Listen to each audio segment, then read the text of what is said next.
Okay, so I thought I'd do a video today to show how I go about hooking up the trailer, the camper here, and the different things that you should look for and pay attention to when you're hooking up.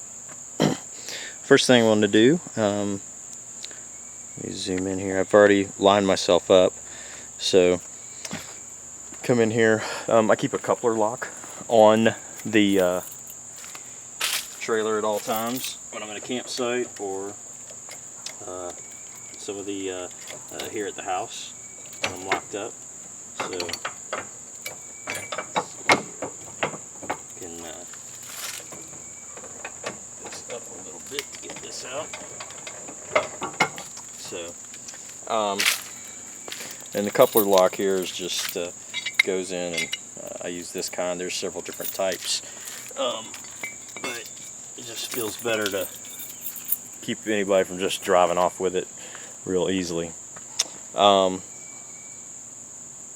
so once you get lined up, and I'm a little bit probably back a little too far here. Let's see here.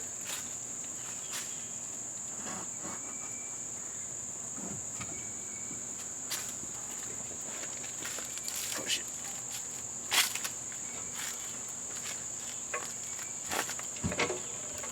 Camp it back a little. Alright.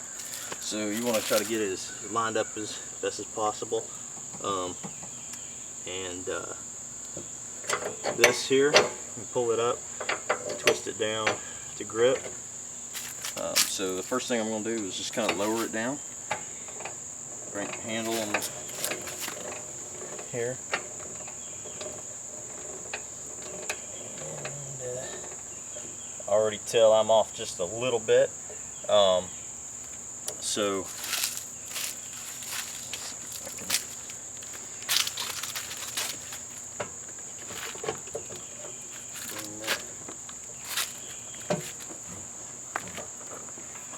back just a little.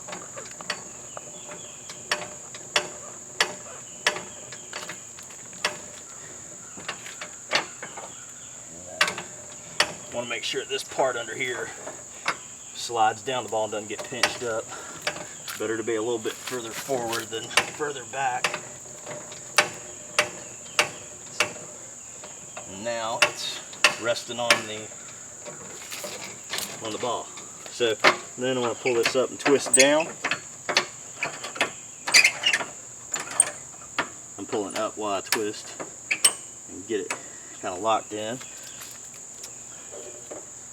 The next thing I'm going to do is take these chains and keep them crossed, hook one up under here, and then I got an adapter here.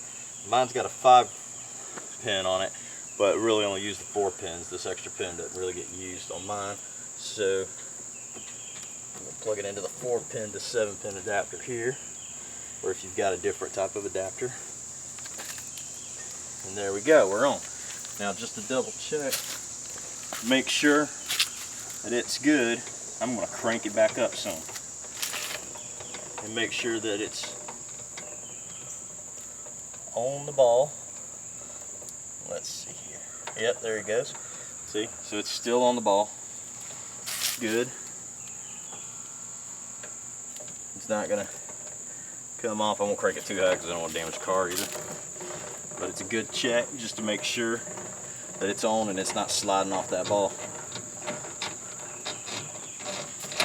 And then once I do that, I will crank it all the way down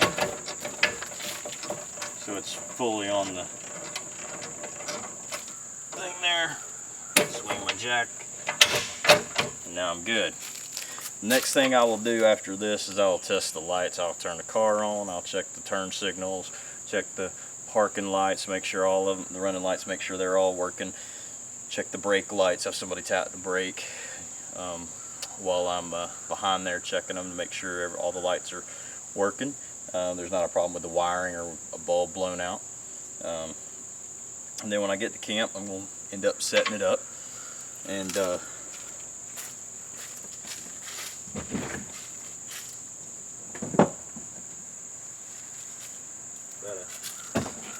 couple of options here for a few things. I carry one of these,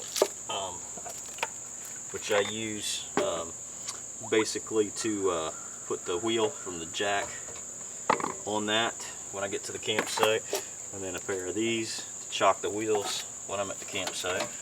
And then I'll just do the reverse. I will crank it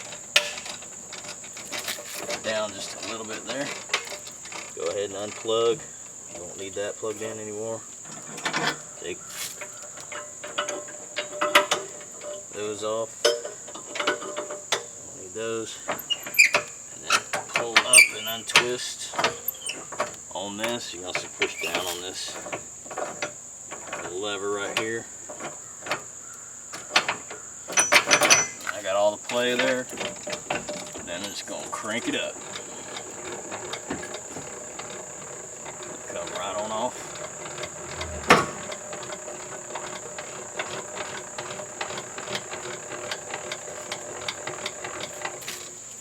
And then we'll put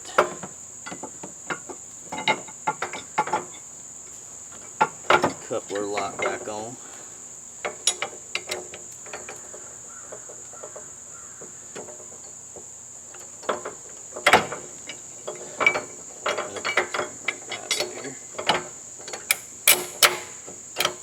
And there we go.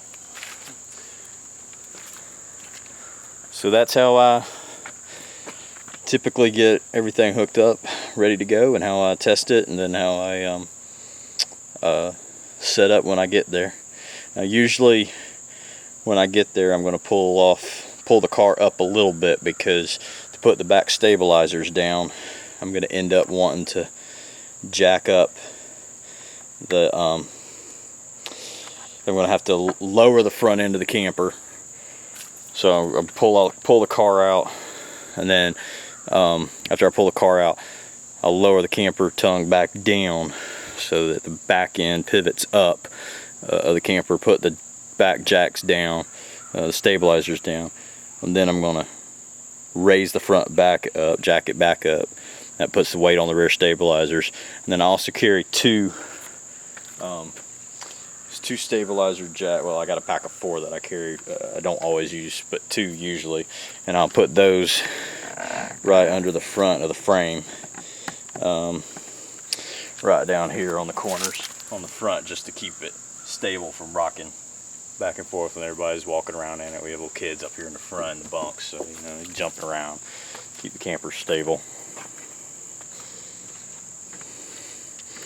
So there you go. Hopefully that'll help any of you newbies that are going out for the first time with yours.